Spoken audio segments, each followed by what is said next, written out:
One morning there was a dad, and he was making oatmeal for breakfast for his family. And all three of his daughters, ages 2, 3, and 5, they were at the table, and they were eating, and their heads were almost like kind of in their bowls, and they were just really chowing down breakfast, enjoying it. And the dad notices that one of them has some oatmeal. His 2-year-old has oatmeal on her cheek. And so he just simply says, "Hey, beautiful, you've got oatmeal on your face." And to his surprise, all three of his daughters, in unison, without hesitating, look up, grab their napkins, and wipe their face. All three. And he said, "I realized something that morning. I was speaking to the 2-year-old, but all three of my girls thought I was talking to them." You see, he had spoken something to them so often from the time they were little that his 3 little girls were not vain and thought, "Oh, I'm so beautiful." No, they had this identity. They had this confidence and security. I'm beautiful, I'm loved, and I'm valued. And parents, you and I, we build an identity in our kids. In your notes this morning, take a look. Parents, we are all building an identity in our kids. It may be a good identity, or it may be a not so good identity. The statements that you make about your children will become the statement that they live their life by. The statements, I'm going to say that again, the statements you make about your kids will be the statement that they live their life by. The names you call your kids will leave a mark, so choose them carefully. This morning, I want to talk about building identity in your kids. Your kids will hold on to the names that you call them. And if you don't give them names, remember somebody else will. So it is our responsibility, it is our privilege to build a healthy identity in our kids. Now, I want to welcome everyone here at a Radius or online audience. Good to have you with us. This message isn't just for dads today, okay? It's for moms, it's for grandpas, it's for grandmas, and really, in a way, it's for all of us who have a place of influence in the next generation, that we can influence them and help them to build a healthy identity. We see God doing this in the Old Testament. There are several times where in Israel, he wrote things and he said things about them, and he says, "This is what I've done for you." And the reason he does that over and over is because as he's sharing, "This is how I feel about you. You're not orphans. You're a special people. I've called you out. You're the apple of my eye." He's connecting them to him. He is tying them to him as he's saying, "I've done this for you, and this for you, and this for you, and this for you." He is building an identity in his children, and that is the same thing God calls you and I to do, is to build an identity in our kids. So today we're going to look at Matthew chapter 3. You can turn there if you like. And if you are taking notes, you can use the worship program that you received in the back or the YouVersion Bible app. If you have YouVersion, go to the events page and then look events near me. You'll find Radius Church, and we have the outline with all of the notes right there for you. In Matthew chapter 3, verse 13, Jesus is being baptized by John the Baptist. And in this context, and by the way, for those of you who are a follower of Jesus and you've never been baptized, I encourage you to get baptized. Now, getting baptized doesn't take your sin away. You don't need to be baptized to get to heaven. But what water baptism is, first of all, Jesus commanded us to do it. And secondly, it is a public testimony saying, "I am following Jesus." Going down in the water symbolizes that I've died to myself and I've been buried with Christ. And then coming up from the water symbolizes I've been raised from this old life. I'm now living a new life. I'm alive to God. I have the resurrection life of Jesus in me, so I'm living for Him. So if you've never been baptized in water, I encourage you to do so. And I want you to mark this date on your calendar, August 21st. We're doing a church picnic and water baptism at Natural Bridge. August 21st, we'll be giving you more details about that, but I want you to save the date for that. It's going to be a great time of celebrating those who are following the Lord in water baptism. Okay, let's pick it up in John chapter 3, verse 13, where Jesus comes to John to be baptized. Then Jesus came from Galilee to the Jordan to be baptized by John. But John tried to deter him, saying, I need to be baptized by you, and do you come to me? Jesus replied, Let it be so now. Then John consented. As soon as Jesus was baptized, he went up out of the water. At that moment, heaven was open, and he saw the Spirit of God descending like a dove and alighting on him. And a voice from heaven said, and I want you to catch this because this is where the meat of our message is going to come from this morning. It says, This is my Son whom I love. With him I am well pleased. So as Jesus is being finished being baptized, as he comes up from the water, something supernatural happens. The Holy Spirit comes upon him like a dove and anoints him. And realize that Jesus is now, from this place here, he's going to go on a 40-day fast, and then he's going to start his ministry. Jesus did not do ministry till he had the anointing of the Spirit on him.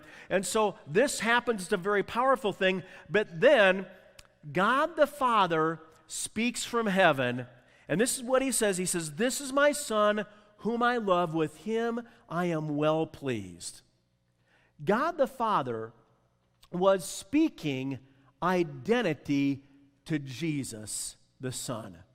He was telling him who he was. He was telling him how he felt about him. And I propose this morning. If it was so important for God the Father to tell his Son Jesus who he was, for him to know his identity, then how much more important it is for you and I to tell the child that God has entrusted to us who they are, to give them an identity and how important they are.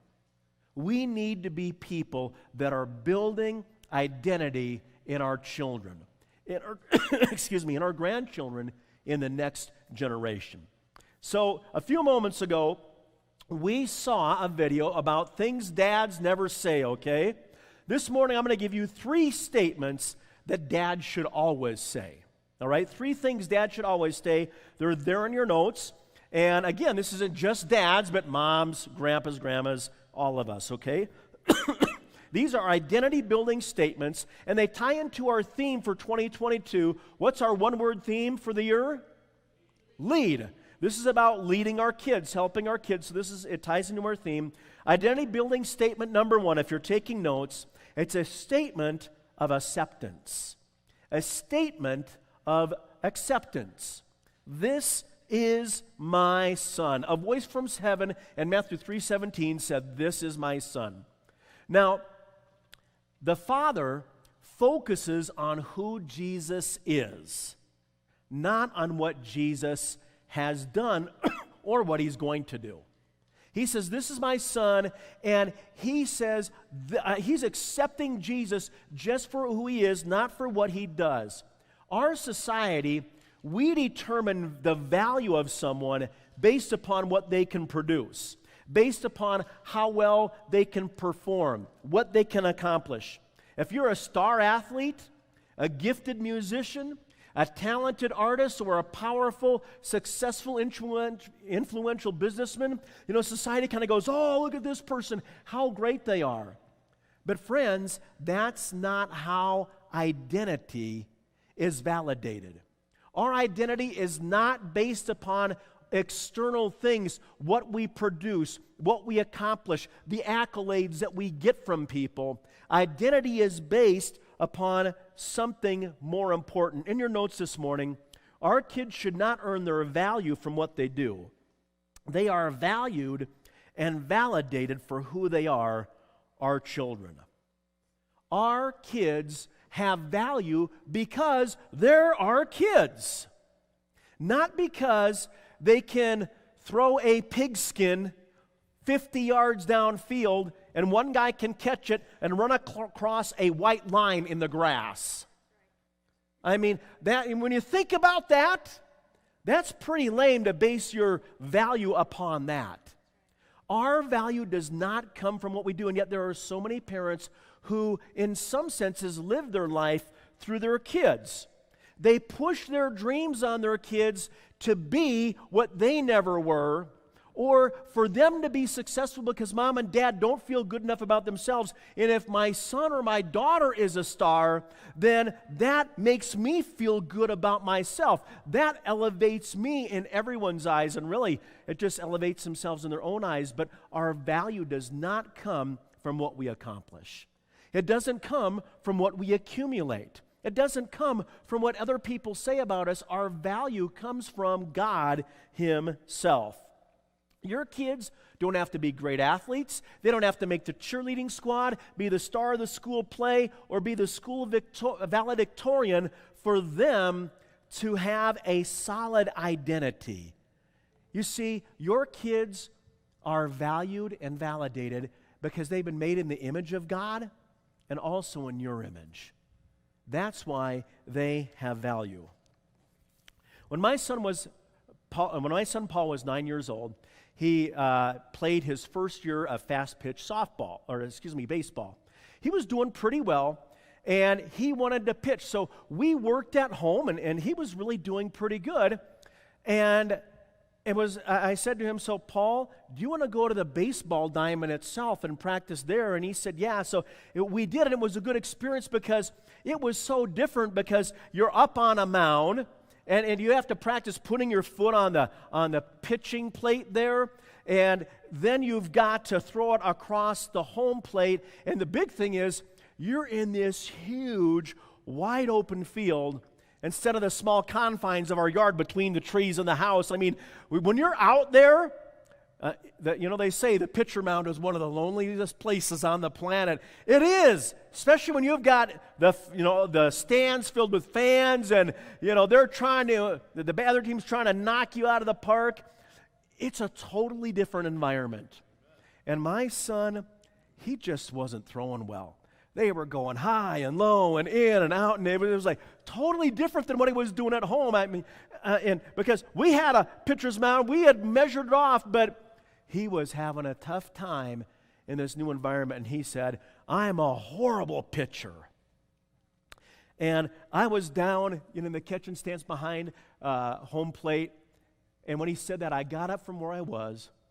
I walked out to the pitcher's mound, put my hand on his shoulders, and I got down on his level. And I said, Paul, you're not a horrible pitcher. And then I says, Paul, you don't have to pitch for me to love you. I love you because you're my son. And, we can keep working on this, but honestly, you don't ever have to pitch. You are great, you're awesome the way you are. And I don't love you more or less based on how well you play baseball. I don't love you more or less on however you play any sport or the grades you get in school. I love you because you're my son. And I says, I don't bring you out here because I'm trying to push you to pitch, because I want you to be great. I'm out here because you wanted to pitch. You wanted to do this. And if you don't want to do it anymore, we don't have to do it anymore. There's no pressure from me. It's up to you. And he says, yeah, let's do it a little more. Let's keep working. And we did. And, he never did pitch. But it was in that moment I wanted my son to know his identity is not based upon his performance. And yet in our society, that's how we value people. That's where we get our worth and our self-esteem from. And it is wrong. And dads, moms, grandparents, don't do that to your kids. Their value doesn't come from what they do. It comes from who they are, a child of God made in God's image and your image. They're valued and validated because they are yours. This is my son. This is my daughter. We need to accept our kids. If they don't get their acceptance from us, they'll get it from somewhere else. They'll go to someone else. You see, one generation says, you need to respect me. And the other generation saying, only if you accept me. How we treat our kids many times depends upon if they respect us and accept us. So we need statements of acceptance. Now, in your notes this morning, take a look at this other bullet point. We accept our children, but we don't accept sinful attitudes and behavior. We don't accept sinful attitudes and behavior. We don't let our kids be rebellious and do whatever they want. And I want to take a break and talk to all the students this morning, okay? All young people, I want you to listen to me. Be careful who your friends are. Because when you get to be a certain age as a teenager, you can kind of think, my parents don't know anything anymore. My friends are a lot smarter. Okay? Your friends, they're like buttons on an elevator, okay? They take you up and they'll take you down. Okay? So evaluate your friends carefully because they will take you up or down. Make sure that you have healthy friends. Now, parents, it's important for us that as we accept our kids and love our kids, that doesn't mean they can just run roughshod and do whatever they want and be wild little hellions, because that's what helps Johnny's self-esteem. Oh, I don't want to confine him and put him in a box. No, we need to discipline our kids. In Psalm 127, verse 4, excuse me, it says, like arrows in the hand of a warrior, so are the children of one's youth. In Bible times, they didn't have Dick's Sporting Goods or Rocky Mountain, sports or Sportsman's Warehouse that they could go to and buy, a quiver of arrows. That wasn't there. They had to make their arrows. They had to go out in the woods and find kind of a straight branch, cut it off, bring it home, whittle it off, break off the twigs, whittle off the nubs and the little things that are there, smooth it out. And then they had to add feathers and add a tip. And for them to get an arrow, they had to invest a lot of time, a lot of attention, a lot of energy to craft an arrow. And that's what the psalmist is saying here is that, friends, your kids, there are things in your lives that you need to prune from your children for them to be able to fly straight. There's things you need to add to your kids. There is a straight and narrow way, and you need to help your kids get in that straight and that narrow way. A crooked arrow isn't going to fly good. And then once that arrow is even crafted, then you have to direct it at the right target. Our kids, they need an investment of time. They need discipline, things that are pruned and put into them. They need guidance. And as parents, we are making arrows. And how our kids fly when they're released from home depends on the process that we have invested into them. And so we cannot accept sinful attitudes and behaviors because they will not fly straight. Hebrews chapter 12, verses 5 and 6 says, and have you completely forgotten this word of encouragement that addresses you as a father addresses his son? It says, my son, do not make light of the Lord's discipline, and do not lose heart when he rebukes you, because the Lord disciplines the one he loves. And look at this. He chastens everyone he accepts as his son. Notice that the chastening is connected to the acceptance. A father chastens, and that word chastens, it refers to physical discipline. It refers to spanking, the rod of correction. This discipline, the father disciplines the one he loves. The spanking means he accepts him. You see, this is what, if you're in a store and some kid's acting up, or if someone's over to your house and that kid is acting up and it's not your kid, do you discipline that kid? No.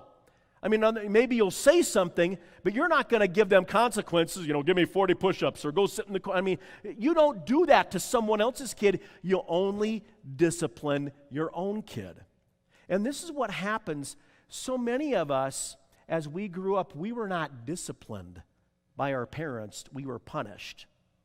You see, what happens is that we come home and we'll sit down in front of the TV, click on, we're watching our game, and the kids start getting bad. Mom's told them to go clean the room and go take a shower, take a bath, and they don't do it.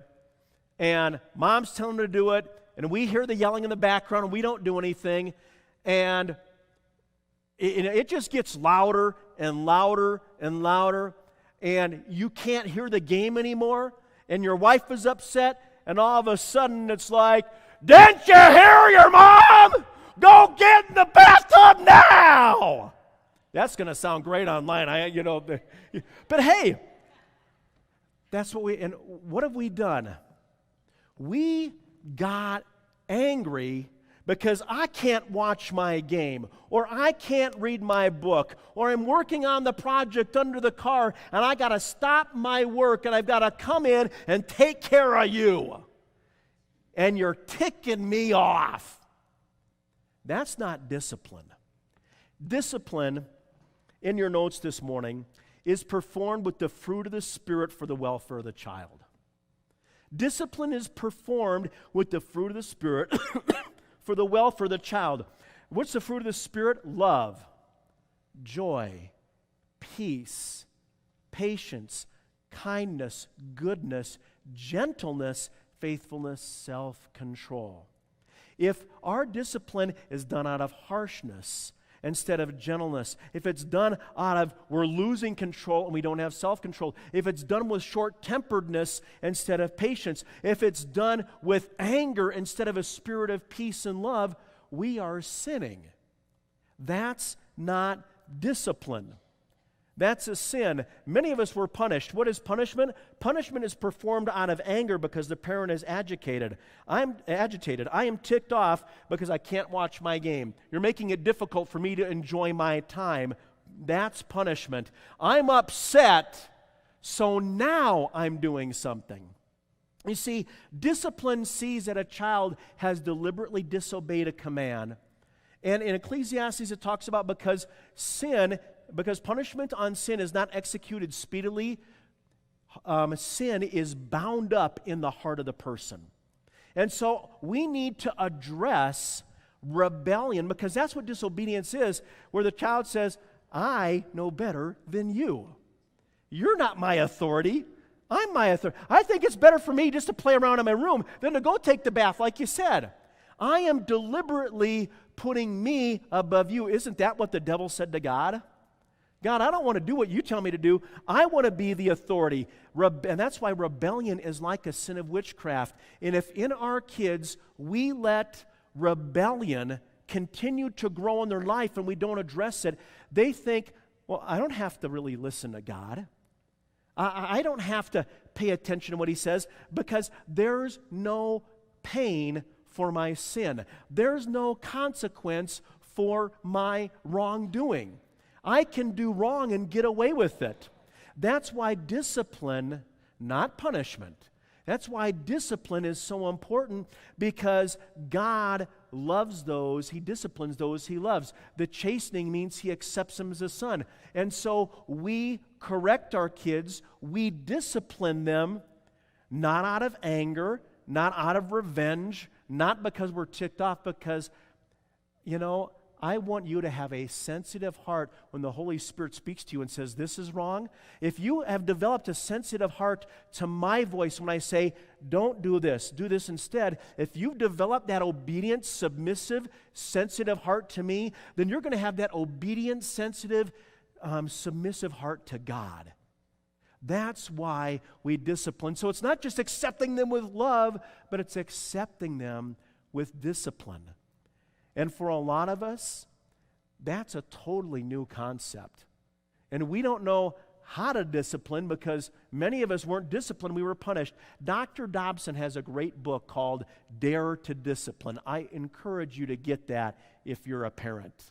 Every parent, that should be like required reading. When the baby pops out of the womb, they just give it to you. Like they give you the birth certificate and the Social Security registration card. Here, take this. You're going to need it in a couple of years, okay? All right. Let's move on. So statement number 1 is a statement of acceptance, all right? Statement number 2 that builds a healthy identity in our kids is a statement of affection. It's a statement of affection, and God says, this is my son whom I love whom I love. Do our kids know that we love them? Do our kids know that we love them? I've talked to many people, many adults, men and women both, and I can't tell you how many times they've told me, I never heard my dad say, I love you. Never heard my dad say, I love you. Have your kids ever heard you say, I love you? Maybe there's some of you here in this room. Maybe you're a student now, or maybe you're a parent, or maybe you're just an adult and you've never heard those words. And when I talk about that, that produces a lot of pain.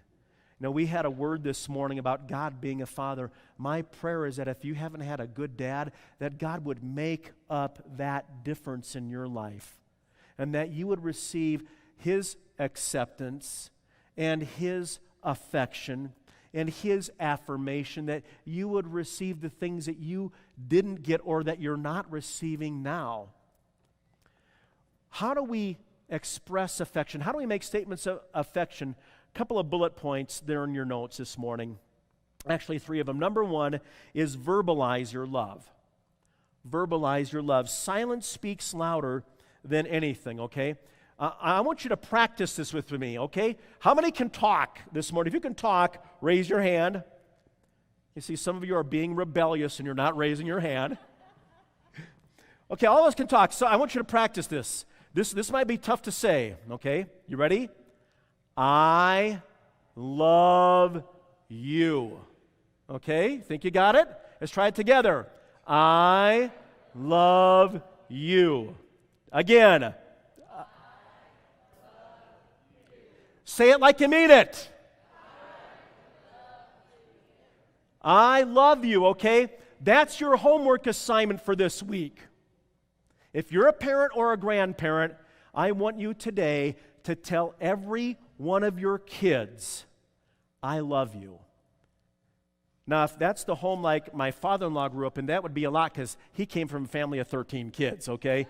Some of you may have it easy, just 2 or 3, but I want you to tell them, if you're not going to see them, call them up on the phone and say, I love you. And say it with meaning, say it with feeling. Tell them that you love them.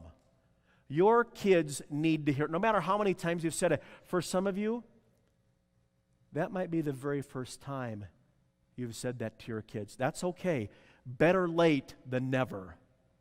And maybe God would prompt you to apologize for not telling them more that you love them. Say, I'm sorry that I haven't shown affection. So, what's your homework assignment? What are you going to say to your kids? Okay, now how many of you are going to do that? All right, good. Yeah, and all right, we're going to hold you to that. There's a quiz next week, okay?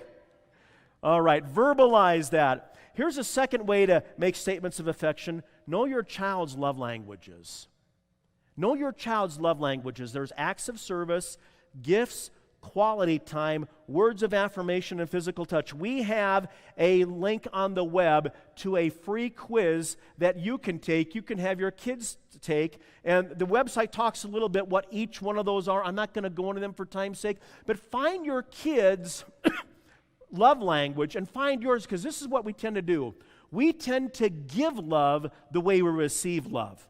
What our love language is, that's what we tend to give others. For me, my top love language is words of affirmation. Written in a card, spoken to me. I love words of affirmation. Not just, you did a good job, but something that is, it's more specific and points things out. That's me. And I tend to give affirmation to the people I love. But here's the thing. If my kids, if their love language is quality time, I can say all the words of affirmation to them and give them all the gifts and do all the acts of service, and they're not going to feel loved because I'm not spending time with them. And so to express love and affection to them in the appropriate way, you need to know how your kids receive love. So take that quiz, have your kids take that quiz, and that's a way you can make a statement of affection. Last and final bullet under this point is show appropriate, wholesome affection. Show appropriate, wholesome affection. When daughters are little, and I've had 3 girls, when they're little, they love to climb up in daddy's lap and give big hugs and kisses and just, cuddle and sit there with you. But when your girls start maturing and they're developing into young women, and they're not the little princess anymore, but they're this beautiful young lady, it can feel a little uncomfortable showing that physical affection. But friends, our daughters need it. And dads, if you don't give your daughters appropriate, not inappropriate, some dads have done that, and that's wrong. That's wrong. I'm talking about appropriate, wholesome, physical affection. If you don't give that to your daughters, they're going to go looking somewhere else for it. And I can tell you, Billy Bob at the high school isn't going to respect your daughter and preserve her purity, because there's only one thing on his mind. We need to show them affection, and a lot. And I know it's a little maybe uncomfortable with your older kids, but you need to show affection to your daughters, and you need to show it to your sons. You know why? Because if your sons can't receive affection and don't know how to give it, when they become husbands and fathers, then they will not give that to their wives and to their daughters. And so your future daughter-in-law and granddaughters will thank you for showing that affection. Moms and dads, show affection to your sons and daughters, okay? And let me just say, Grandpa, if your grandson or granddaughter's father is out of their life, that responsibility now falls upon you. So you need to lavish them with appropriate physical affection, okay? All right, let's go on. Let's look at the last statement of building identity. Before we do, let's review. We first need to make statements of acceptance. Second, we need to make statements of affection, okay? The third identity-building statement that we make for our kids is a statement of affirmation. A statement of affirmation. The Father says, "This is my Son whom I love. With him I am well pleased." With him I'm well pleased. The Father affirmed him. He built him up. I'm pleased with him. There are some kids who live with the sense of, I can never do anything right. I'm no good. I can never get it right. I always mess up because mom or dad always finds something wrong. I heard this story one time about a quarterback who was a fantastic quarterback, and he could throw for 4 touchdowns, no interceptions, 300-400 yards, win the game, but he would be physically sick after every game, no matter whether he won or lost, because his father would always have a list of things that he did wrong. His father never told him he did a good job. His father never said, "Hey, way to go. When you fake that one guy and he bid on it and then you hit the long," never a compliment. It was always like, that you missed number 88 on that post route. You could have had another touchdown instead of throwing to the flat. Or, if you would have ran up the middle instead of the side on that one play in the third quarter, you could have gained, enough yards to get the first down. You blew it. And this son, he was physically sick, even though he was a great football player, because his father never affirmed him. He hated the end of games. Friends, we need to make sure that we are building our kids up. People respond to applause. How many like when people applaud for you? Okay, I got 2 people applauding for me. Man, I must be doing a bad job. No. But no, we respond to applause. So here's the thing. If you don't applaud your kids, they'll respond to those who are applauding them. And if it's their friends, they'll applaud them for the bad things they do. Or they'll applaud them even maybe for the good things. They're going to have more influence, and they're going to have your son or daughter's heart. So applaud your kids. How do we do this? In your notes this morning, catch your kids doing things right. not just when they do something wrong. Catch your kids doing something right, not just when they do something wrong. I'm holding up a sheet of paper this morning. What do you see?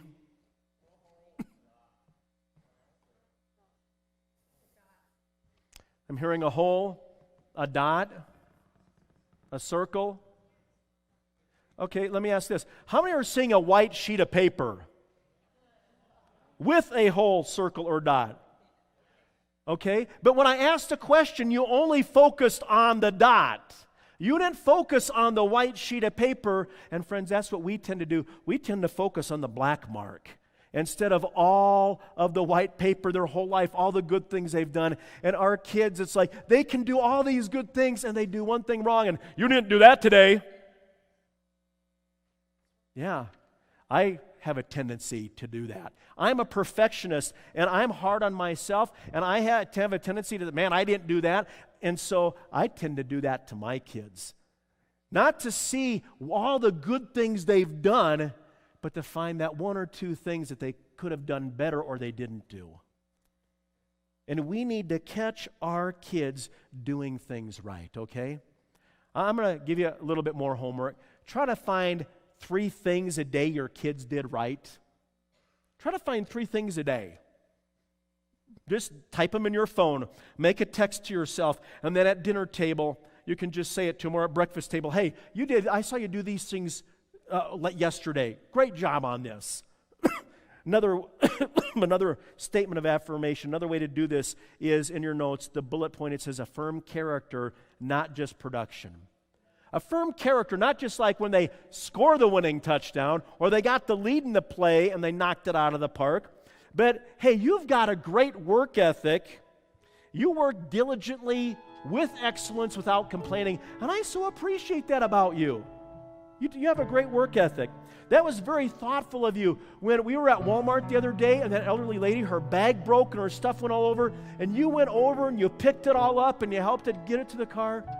Man, that was so thoughtful of you, so kind of you. Way to go. Good job. Or you're a great big sister who takes time to play with her little brother when he wants to play trucks. You get down on the floor and you play trucks with him. You know, thanks for thinking of him. I know you've got a lot of other things you could do, and he can be a bother sometimes, but thanks for being a great big sister. Now, we do want to recognize and praise our kids when they do a good job, you know, in sports, athletics, music, and whatever it is, their accomplishments, their piano recital, but look for their character traits, the virtues that are part of who make us who we are, okay? Last of all, we need to be our kids' biggest cheerleaders. We need to be our kids' biggest cheerleaders. There's so much negativity in the world, so many people putting them down, and so much competition. We need to be encouraging them and letting them know how proud we are of them. And by the way, don't compare them to their brother or sister. How come you can't be like, you know, your brother who was very athletic, or your sister who got good grades and just, you know, she got A's all the time? What's wrong with you? You're getting B's. It's funny, one of my kids the other day was saying, man, I would love to get 80%, you know, that person just wasn't a student, hated school, that kind of thing. Don't compare your kids. As we give our acceptance, our affection, and our affirmation to our kids, it's going to build healthy identities in them. And if we don't, it's going to produce adults who are broken and don't feel whole.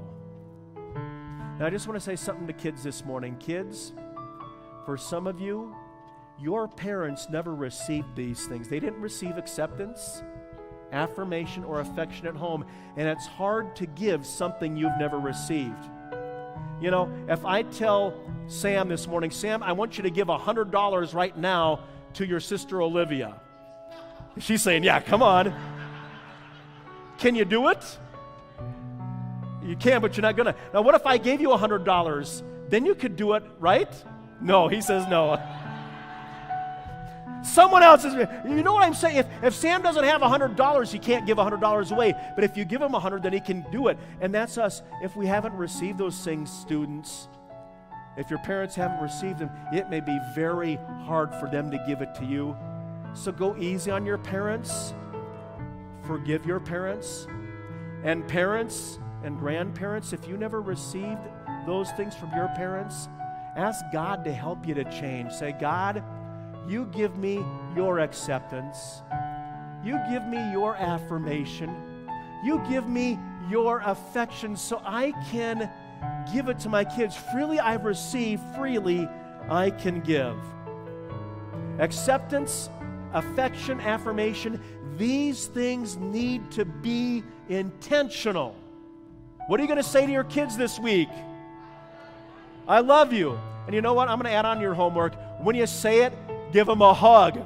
That affection, okay? Now, if they're on the phone, that's a little hard to, hug the phone like that. But if they're there, give them a hug and say, I love you. As we do that, when God the Father, when He spoke, this is my Son whom I love, in Him I'm well pleased, the sky cracked open. And when we make these statements of acceptance, affirmation, affection, we crack open the sky for our children's lives. And we build a healthy identity in them.